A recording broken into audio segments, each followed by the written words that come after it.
Hey guys, welcome to vlog number 7. For this vlog, I really wanted to come to my favorite place in Indiana, Pennsylvania, where I go to school. This is literally one of the prettiest buildings I think that this town has to offer. I love the porch area. It's a beautiful day, and so I wanted to share with you as we talk more about Engaging Ideas by John Bean. A great book with practical stuff for us English and writing instructors.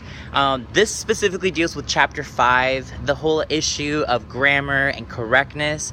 I think this is a great topic that we as instructors need to think about a lot because we do a lot of this grading.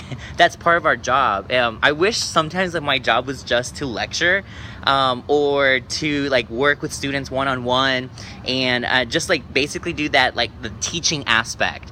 But when it comes to like the grading aspect, I know that that is the hardest thing for me because I don't know, like for me, like the sitting down and grading, it's kind of the one area that sometimes I feel like I'm not as engaged as a person. But I really love what Bean talks about and just like kind of emphasizing this need for us not to be like too centered on errors. And specifically on page 75, he provides some really interesting features or points about like student writing that we really need to consider. Like, first of all, he says, number one, that at least half of student errors result from inattentive editing and proofreading. And that is so true because I have so many students in my classrooms that oftentimes I'm like, okay, I know you know that this is not correct, and it's just they didn't have time to edit. And so I think sometimes I wonder if like in our classes, like are we giving students enough time sometimes to edit that? Because you know, as mature writers, of course we are able to do that on our own. But maybe in our own classes, if we were to provide a couple more times like in class where they're actually really editing their papers and proofreading, they'll be able to fix a lot of those errors. And this leads me to number 2, where he talks about that when asked to read their drafts out loud, students unconsciously correct many of these mistakes. And I think that that's so true too, because I think many students, when they read it out loud, they get to hear it.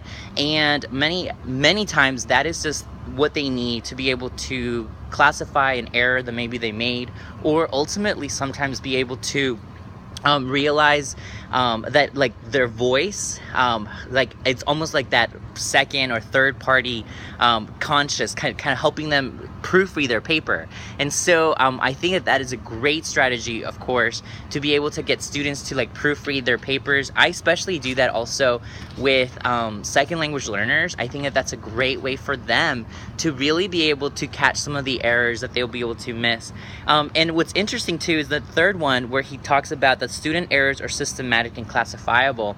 And I think that was the one that I really appreciated his discussion on that, because I think a lot of times when I was a beginning teacher, like my first year teaching, I focused kind of like on the commas and on the like little like spelling errors and the, you know, grammatical structure, and I forgot to really look at the bigger issue. And I think that now, as a more mature grader, I've learned to kind of like try to find, okay, what is the bigger issue, and what he calls like finding more like the underlying maybe misunderstood rule, or maybe sometimes what's influencing those mistakes, maybe like the second language or a second dialect.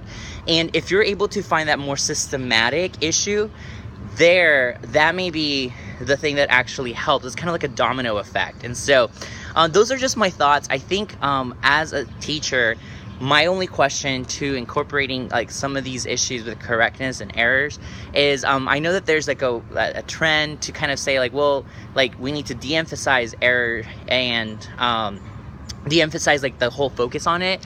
But really now is that really possible when it comes to like final products? Because I think when it comes to a final product, we do have that expectation that the students should have edited their papers, that they should have really been able to produce something that is well written. And so while I think the process can definitely be very lenient and maybe helpful, and I think we need to do our job to make sure that they are being given those editing opportunities, I do still believe that the final product should truly represent you know, good